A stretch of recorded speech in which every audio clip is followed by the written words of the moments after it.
ಒಂದು ಶಿಸ್ತಿನ ಸಮಾಜ ಮತ್ತು ಎಲ್ಲವನ್ನೂ ಕೂಡ ತೂಗಿ ಅಳೆದು ನಿರ್ಧಾರ ಮಾಡುವಂಥ ಒಂದು ಸಮಾಜ. ಪರ್ಫೆಕ್ಟ್ ಲೆಕ್ಕಾಚಾರ ಇರುವಂಥ ಸಮಾಜ. ನಾನು ನಿಮಗೆ ಕೇಳಕ್ಕೆ ಇಚ್ಛೆಪಡ್ತೀನಿ, ಈ ದಾವಣಗೆರೆಯ ಉಪಚುನಾವಣೆಯಲ್ಲಿ ತಾವು ಯಾವ ಲೆಕ್ಕಾಚಾರವನ್ನು ತೆಗೆದಿದ್ದೀರಿ?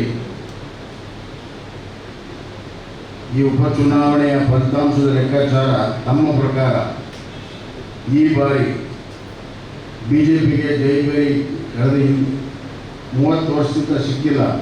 ಈ ಬಾರಿ ನಿಮ್ಮ ಲೆಕ್ಕಾಚಾರ ಪ್ರಕಾರ ಭಾರತೀಯ ಜನತಾ ಪಕ್ಷ ಜೈಬೇರಿ ಹೊಡಿತಿದ್ದಿಲ್ಲೋ? ಹೊಡಿತಿದ್ರೆ ಎರಡು ಕೈ ಎತ್ತಿ ಬೋಲೋ ಭಾರತ್ ಮಾತಾ ಕೀ ಜೈ.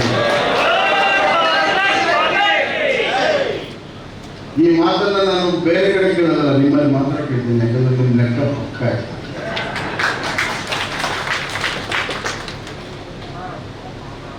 ಭಾಳ ಕರೆಕ್ಟಾಗಿ ಲೆಕ್ಕಾಚಾರವನ್ನು ಬೇರೆ ಎಲ್ಲ ಸಮಾಜಕ್ಕೂ ಜ್ಯೋತಿಷಬೇಕು. ನಿಮ್ಮ ಜ್ಯೋತಿಷನೇ ಬೇಕಾಗಿಲ್ಲ. ನಿಮ್ಮ ಲೆಕ್ಕವನ್ನು ನೀವೇ ಬರೀತೀರಾ, ನಿಮ್ಮ ಭವಿಷ್ಯವನ್ನು ನೀವೇ ಬರೀತೀರಾ, ಕಠಿಣ ಪರಿಶ್ರಮದಿಂದ ನಿಮ್ಮ ಬದುಕನ್ನು ನೀವೇ ರೂಪಿಸ್ತೀರಾ.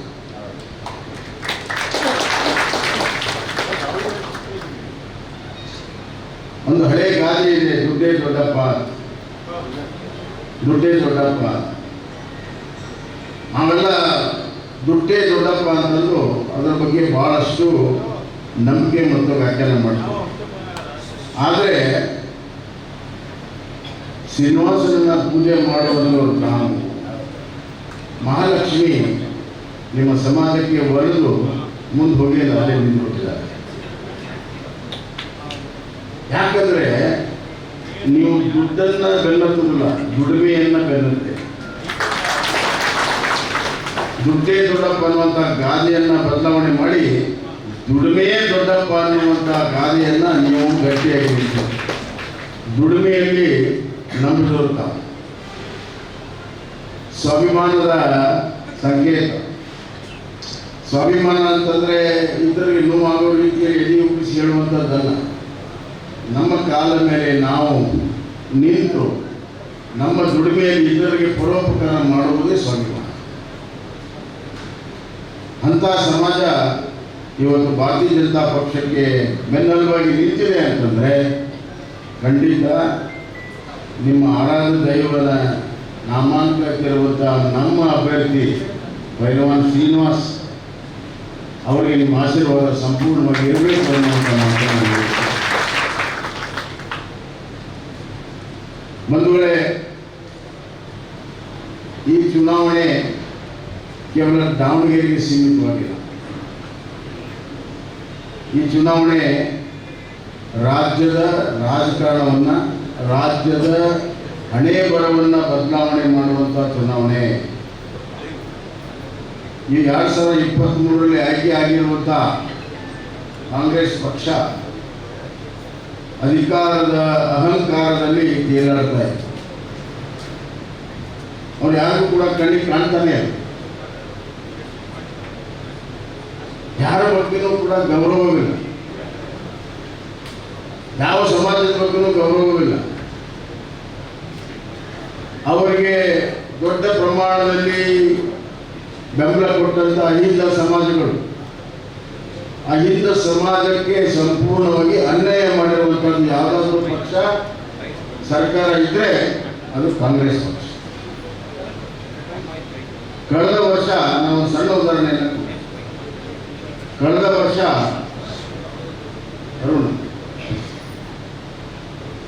ಕಳೆದ ವರ್ಷ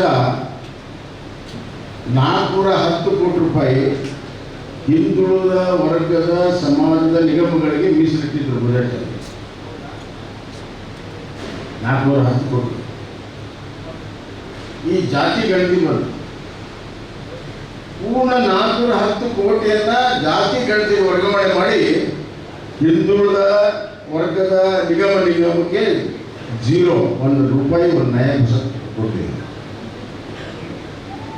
ಎಲ್ಲವೂ ಜಾತಿ ಗಣತಿಗೆ ಮೀಸಲಿಟ್ಟು. ನಾನು ಕೇಳ್ತೀನಿ, ಜಾತಿ ಗಣತಿ ಬರೀ ಕೇವಲ ಹಿಂದುಳಿದ ವರ್ಗಕ್ಕಿದೆಯಾ? ಬೇರೆ ವರ್ಗಕ್ಕೆ ಜಾತಿ ಗಣತಿ ಮಾಡಿಲ್ವ ಇವರು? ನಿಮ್ಮ ಬಜೆಟು ನಿಮ್ಮ ಬಾಕ್ಸದಲ್ಲಿ ಹಣ ಇಲ್ವಾ? ಒಬ್ಬ ಹಿಂದುಳಿದ ವರ್ಗದ ನಾಯಕ ಮುಖ್ಯಮಂತ್ರಿ ಇರುವಾಗ ಹಿಂದುಳಿದ ವರ್ಗಕ್ಕೆ ಇರುವಂತಹ ಸಂಪೂರ್ಣ ಬಜೆಟ್ ಅನ್ನ ಜಾತಿ ಗಣತಿಗೆ ಕೊಟ್ಟು ಹಿಂದುಳಿದ ವರ್ಗಕ್ಕೆ ಶೂನ್ಯವನ್ನ ಕೊಟ್ಟಿರುವಂತ ಒಬ್ಬ ಹಿಂದುಳಿದ ವರ್ಗದ ನಾಯಕ ಅಪಖ್ಯಾತಿಗೆ ಯಾರಾದರೂ ಇದ್ರೆ ಅದು ಯಾರು ಅಂತ ತಮಗೂ ಎಮ್ಮ ಸಿದ್ದರಾಮಯ್ಯ. ಮತ್ತೆ ನೋಡಿದ್ರೆ ಅಹಿಂದ ಚುನಾವಣೆ ಬಂದಾಗ ಅಹಿಂದ ಬರೀ ಮುಂದೆ ಬನ್ನಿ, ಚುನಾವಣೆ ಆದಮೇಲೆ ನಾವು ಮುಂದೆ ಹೋಗ್ತೀವಿ, ನೀವು ಹಿಂದೆ ಬನ್ನಿ. ಎಲ್ಲರೂ ಎಲ್ಲ ಸಂದರ್ಭದಲ್ಲಿ ಮೋಸ ಮಾಡೋಕ್ಕೆ ಸಾಧ್ಯ ಇಲ್ಲ. ಇವತ್ತು ಆರ್ಯ ವೈಶ್ಯ ನಿಗಮಕ್ಕೆ ನಾವಿದ್ದಾಗ ದುಡ್ಡು ಕೊಟ್ಟ ಮೇಲೆ ಅವನು ಬಹಳ ಅಚ್ಚುಕಟ್ಟಾಗಿ ಅದನ್ನು ನಡೆಸಿದ. ಕಂಪ್ಲೀಟ್ ಡಿಜಿಟಲೈಸೇಷನ್ ಅನ್ನು ಮಾಡಿ ಅರ್ಹರಿಗೆ ಕೊಟ್ಟು ದುಡಿಮೆಯನ್ನು ಮಾಡಿಸಿ 90% ರಿಕವರಿಯನ್ನು ಮಾಡಿ ಅತ್ಯಂತ ಯಶಸ್ವಿಯಾಗಿ ನಡೀತಿರುವಂಥ ನಿಗಮ ಅಂದರೆ ಆರ್ಯ ವೈಶ್ಯ ಅಭಿವೃದ್ಧಿ ನಿಗಮ. ಯಾಕಂದರೆ ಲೆಕ್ಕ ಪಕ್ಕ ಇದೆ. ಆದರೆ ಆ ಅಭಿವೃದ್ಧಿ ನಿಗಮಕ್ಕೆ ಪ್ರತಿ ವರ್ಷ ಕೊಡಬೇಕಾಗಿರೋ ಹಣ ಕಳೆದ 2 ವರ್ಷದಿಂದ ಬಂದಿಲ್ಲ. ಒಬ್ಬ ಹಿಂದುಳಿದ ವರ್ಗದ ನಾಯಕ ಮುಖ್ಯಮಂತ್ರಿ ಇದ್ದಾಗ ಹಿಂದುಳಿದ ವರ್ಗಕ್ಕೆ ಅನ್ಯಾಯ ಆಗಿರೋದನ್ನು ನೋಡ್ತೀವಿ. ಯಾವ ನೈತಿಕತೆಯಿಂದ ಇವರು ಹಿಂದುಳಿದ ವರ್ಗದ ಮತವನ್ನು ಕೇಳ್ತಾರೆ? ಅದೇ SC/ST ಹಣ ಅದು ಕೂಡ ಸುಮಾರು 40,000ಕ್ಕಿಂತ ಹೆಚ್ಚು SC/ST ಜನಕ್ಕೆ ಇಟ್ಟಿರುವಂಥ ಹಣವನ್ನು ಗ್ಯಾರಂಟಿಗೆ ಡೈವರ್ಟ್ ಮಾಡಿದ್ದಾರೆ. ಎಲ್ಲ SC/ST ನಿಗಮದಲ್ಲಿ ಭ್ರಷ್ಟಾಚಾರ ಇದೆ. ಒಂದು ಗಂಗಾ ಕಲ್ಯಾಣ ಬೋರ್ ಕೊಡಿಸ್ಕೋಬೇಕು ಅಂತಂದ್ರೆ ದುಡ್ಡು ಇಲ್ಲದೆ ಆಗೋದಿಲ್ಲ. ಬಡವರು SC/ST ಸಲುವಾಗಿ ಮಾಡಿರುವಂತಹ ಕಾರ್ಯಕ್ರಮಕ್ಕೆ ಹಣದ ಲೂಟಿಯನ್ನು ಮಾಡ್ತಾ ಇದ್ದಾರೆ. ಎಲ್ಲ ಕಡೆ ಭ್ರಷ್ಟಾಚಾರ ಇದೆ. ಮುಖ್ಯಮಂತ್ರಿಯ ಮೂಗಿನ ತಳಗಡೆ ಇಷ್ಟೆಲ್ಲ ಭ್ರಷ್ಟಾಚಾರ ಮಾಡಿದರೆ ಮುಖ್ಯಮಂತ್ರಿಗಳು ಅದಕ್ಕೆ ಮೌನ ಸಮ್ಮತಂ ಸಂಪೂರ್ಣವಾದಂತಹ ಬೆಂಬಲವನ್ನು ಕೊಟ್ಟು ನಿಂತಿದ್ದಾರೆ. ಅದಕ್ಕೆ ನಾನು ಏನು ಹೇಳಿದೆ, ಈ ರಾಜ್ಯದಲ್ಲಿ ಒಂದು ಪೈಪೋಟಿ ಇದೆ. ಯಾರು ಅತಿ ಹೆಚ್ಚು ಲೂಟಿ ಮಾಡ್ತಾರೋ ಆ ಪೈಪೋಟಿ ಇದೆ. ಮುಖ್ಯಮಂತ್ರಿಗಳು, ಉಪಮುಖ್ಯಮಂತ್ರಿಗಳು ಮತ್ತು ಮಂತ್ರಿಮಂಡಲದ ಸದಸ್ಯರು.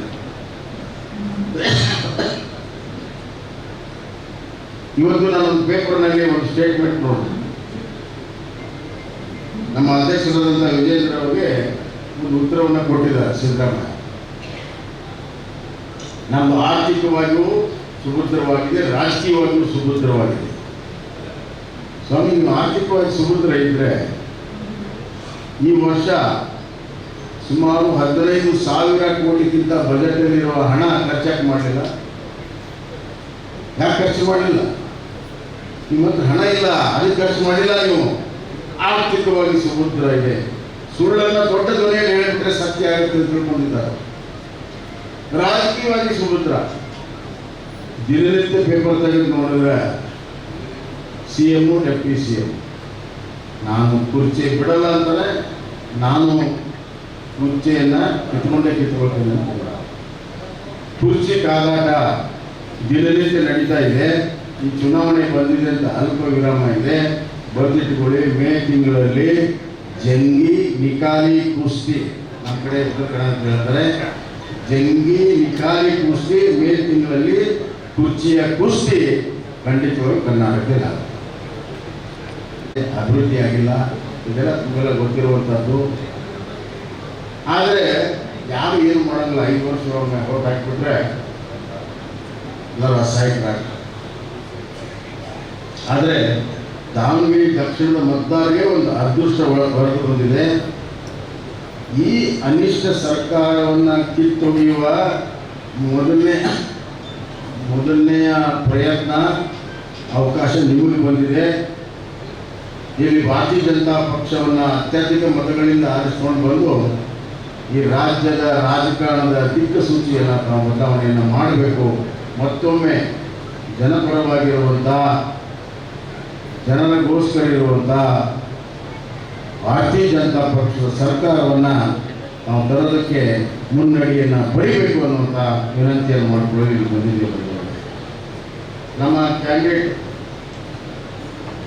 ಅತ್ಯಂತ ಸಾಮಾನ್ಯರಲ್ಲಿ ಸಾಮಾನ್ಯ ಗಡಬಡತನದಿಂದ ಬಂದವನು, ಆದರೆ ದುಡಿಮೆ ಮಾಡಿ ತನ್ನ ಸಂವಿಧಾನದ ಬದುಕನ್ನು ಮಾಡ್ತಾರೆ. ನಾನು ತಿಳ್ಕೊಂಡಿರಲಿಲ್ಲ, ಈಗ ಮೊದಲನೇ ಚುನಾವಣೆ ಅಂತ ನಾನು ತಿಳ್ಕೊಂಡಿದ್ದೆ. ಲೋಕಸಭೆ ನಿಂತಿದ್ದಲ್ಲ, ನೀವು ನಿಂತಿಲ್ಲ? ವಿನಯ್ ಕುಮಾರ್ ಅಲ್ಲ, ವಿನಯ್ ಕುಮಾರ್ ಅಲ್ಲ, ನೀವು ನಿಂತಿಲ್ಲ. ಇದೇ ಫಸ್ಟು ಕುಸ್ತಿ ಅಖಾಡಕ್ಕೆ, ಇದೇ ಫಸ್ಟು. ಇನ್ನೊಬ್ಬ ನಿಂತಿದ್ದ, ಅವನ ಹೆಸರೇ ಪೈಲ್ವಾನ್, ಸಾಜಿದ್ ಪೈಲ್ವಾನ್. ಅವ್ನು ನೋಡಿಬಿಟ್ರೆ ಏನೋ ದೊಡ್ಡ ಕುಸ್ತಿ ಆಡ್ತಾನಂತ 2-3 ದಿವಸ ಹವಾ ಮಾಡಿದ. ಆಮೇಲೆ ಏನು ಜಾದು ಮಾಡಿದ್ರು ಗೊತ್ತಿಲ್ಲ. ಸಾಜಿದ್ ಪೈಲ್ವಾನ ಅಖಾಡದಿಂದ ಜಿಗಿದು ಹೊರಗೆ ಹೋಗಿದ್ದ. ಕುಸ್ತಿ ಆಡೋಕ್ಕಿಂತ ಮುಂಚೆನೆ ತನ್ನ ಸೋಲನ್ನು ಒಪ್ಕೊಂಡು ಸರಿದು ಬಿಟ್ಟ. ಆದರೆ ಈ ನಮ್ಮ ಪೈಲ್ವಾನ್ ಶ್ರೀನಿವಾಸ್ ನೋಡಕ್ಕೆ ಕಾಣ್ತಾನ, ಅಂದರೆ ಭಾಳ ಗಟ್ಟಿ ಇಲ್ಲ. ಅಖಾಡದಿಂದ ಹಿಂಗೆ ಸರಿ ಇರಲ್ಲ, ನಾವು ಬೇಕಾದಾಗ ಒಂದು ಕೈ ನೋಡಿ ಬಿಡೋಣ. ನನಗೆ ವಿಶ್ವಾಸ ಇದೆ, ದಾವಣಗೆರೆ ಇತಿಹಾಸ ಬರುವಂಥ ಜಂಗಿ ನಿಕಾಲಿ ಕುಸ್ತಿಯನ್ನು ನಮ್ಮ ಪೈಲ್ವಾನ್ ಹೋಗ್ತಾನೆ. ಅದಕ್ಕೆ ನಿಮ್ಮ ಶಕ್ತಿ ಮತ್ತು ಆಶೀರ್ವಾದ ಬೇಕು. ಆ ಕೆಲಸ ನಾವು ಮಾಡ್ತೀರಂತ ನಂಬಿ ನಿಮ್ಮೆಲ್ಲರೂ ವಂದಿಸಿ ನನ್ನ ಮಾತನ್ನು ಮುಗಿಸ್ತೀನಿ. ಯಾಕಂದರೆ ಯಾರೇ ಒಬ್ಬರಿರ್ಬೇಕು, ಇನ್ನೊಬ್ಬರು ಇರಬೇಕು. ರಾಜಕೀಯವಾಗಿ ಜಂಗಿ ನಿಕಾಲಿ ಕುಸ್ತಿ ಹೀಗಾಗಿ ರಾಜ್ಯವನ್ನು ಅಧೋಗತಿಗೆ ತೆಗೆದುಕೊಂಡು ಹೋಗಿದ್ದಾರೆ.